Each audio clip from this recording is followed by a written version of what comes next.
वंदे मातरम दोस्तों, आप सभी का स्वागत है नए सेक्शन में। और यहाँ पर हम आज बताएंगे कि कैसे आप अपना एसबीआई का क्रेडिट कार्ड अप्लाई कर सकते हैं। इसको अप्लाई करने के लिए पैन इंडिया कोई कहीं से भी अप्लाई कर सकता है और इसके बहुत सारे बेनिफिट्स हैं। जो लोग पहले से क्रेडिट कार्ड यूज़ कर रहे हैं तो उनको पता है कि क्रेडिट कार्ड के क्या फ़ायदे होते हैं, लेकिन जो पहले से क्रेडिट कार्ड नहीं यूज़ कर रहे हैं तो हर एक परचेज़ पे, हर एक शॉपिंग पे, पेट्रोल भराने पे आपको पॉइंट्स मिलते हैं जिसको आप रिडीम कर सकते हैं। यहाँ पर जो क्रेडिट कार्ड अप्लाई करेगा वो सारा सबमिट होने के बाद ये पूरा वेरिफिकेशन के लिए जाता है। फिर एसबीआई की टीम से फ़ोन आता है कि वो अप्रूव्ड हुआ या नहीं हुआ। अगर अप्रूव्ड होता है तो लिमिट के साथ वो आपको आपका कार्ड डिस्पैच कर देते हैं।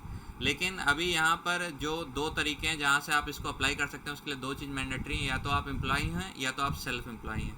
एम्प्लॉई हैं तो आपकी जो सैलरी है वो 20,000 रुपये से ऊपर होनी चाहिए, और अगर आप सेल्फ एम्प्लॉई हैं तो आपकी जो इनकम है मंथली वो 30,000 से ऊपर होनी चाहिए, तभी एक्सेप्ट होगा।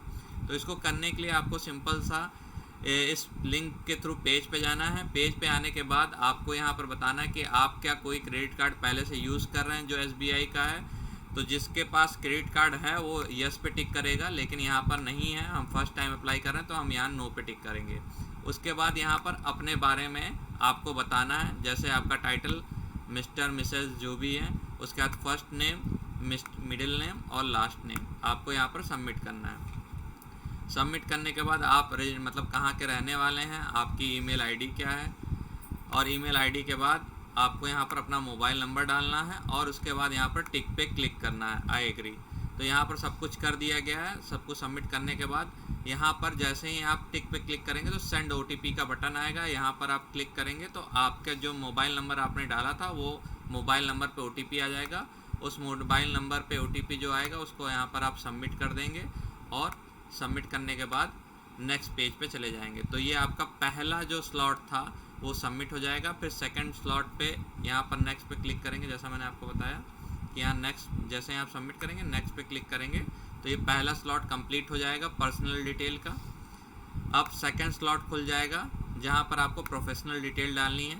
तो यहाँ ऑक्यूपेशन में आप जो भी हैं, आप बिजनेसमैन हैं, आप एम्प्लॉई हैं, आप सेल्फ एम्प्लॉई हैं, या जो भी इसमें ऑक्यूपेशन में ड्रॉप डाउन खुलेगा आप उसमें वो डाल सकते हैं।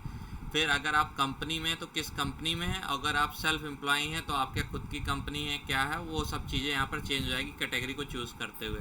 तो मान लेते हैं कि ये कंपनी में काम करते हैं तो यहाँ पर आपको कंपनी का नाम डालना होगा, उसमें आपका टाइटल क्या है और आपकी एनुअल इनकम क्या है, यहाँ पर आपको सबमिट करना है। सबमिट करने के बाद आपका जो ऑफिस है जहाँ पर आप काम करते हैं उसका पिन कोड क्या है, आपका पैन कार्ड नंबर क्या है और आपका डेट ऑफ बर्थ क्या है, ये सारी चीज़ें आपको यहाँ पर सबमिट करनी है।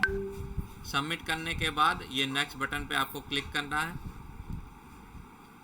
जैसा मैंने आपको बताया था, जो इनकम है अगर आप एम्प्लॉई हैं तो 20,000 रुपये से ज़्यादा होनी चाहिए, और अगर आप सेल्फ एम्प्लॉई हैं तो मंथली 30,000 रुपये से ज़्यादा होनी चाहिए, और आपका क्रेडिट स्कोर जो है वो 500-600 से ऊपर ही होना चाहिए, तभी आपको ये क्रेडिट कार्ड अप्लाई कर पाएंगे, मतलब एक्सेप्ट करेगी बैंक, अदरवाइज वो रिजेक्ट हो जाएगा। तो यहाँ पर नेक्स्ट पे क्लिक करके आप आगे चले जाएंगे तो आप तीसरे फॉर्म पे आ जाएंगे। तीसरे फॉर्म पे आपको करंट जो आपका रेजिडेंशियल है उसकी डिटेल डालनी है। यहाँ पर आपको हाउस नंबर डालना है, लोकेलिटी डालनी है, एड्रेस डालना है, और उसके बाद पिन कोड डालना है और नेशनलिटी डालनी है। तो यहाँ पर डेफिनेटली सभी को इंडिया डालना है और बाकी सब कोई अपने हिसाब से डाल देगा।